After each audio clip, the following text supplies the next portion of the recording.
নিম্নচাপের প্রবল বৃষ্টিতে বিপর্যস্ত দার্জিলিংয়ের একাধিক এলাকা, ধস নেমেছে বহু রাস্তা ও এলাকাতে।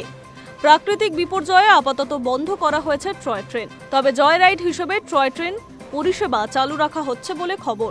দার্জিলিং হিমালয়ান রেলওয়ের তরফে এই বার্তা দেওয়া হয়েছে। শনিবার রাতে ভয়াবহ দুর্ঘটনাতে কার্যত বেসামাল অবস্থা দার্জিলিং সহ উত্তরবঙ্গের পার্বত্য জেলাগুলিতে। বহু জায়গায় ধস নেমে বিধ্বস্ত এলাকা। 10 নম্বর জাতীয় সড়কে আপাতত বন্ধ রয়েছে, মৃত্যু মিছিলের সংখ্যাও বাড়ছে। পাহাড়ের একাধিক জায়গায় ধসে ক্ষতিগ্রস্ত হয়েছে হেরিটেজ টয় ট্রেনের লাইন। বহু জায়গাতেই ট্রেন লাইনের নিচে মাটি সরে গিয়েছে, কোথাও ধস নেমেছে লাইনের ওপরে।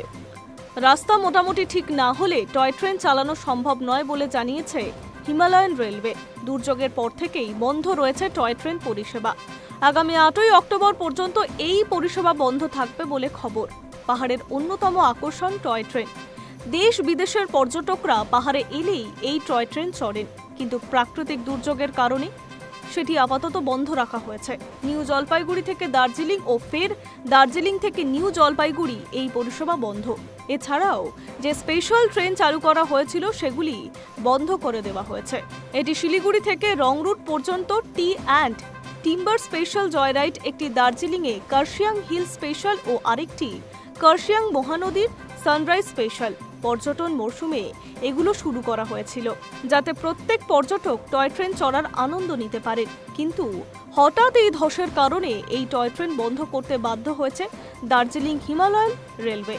তবে দার্জিলিং থেকে ঘুম জয়রাইড চলাচল করছে, সেটি চড়তে পারবেন পর্যটকরা।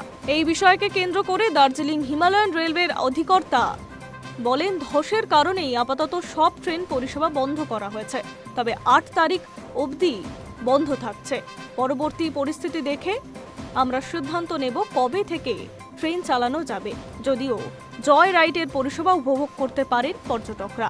Hi news network.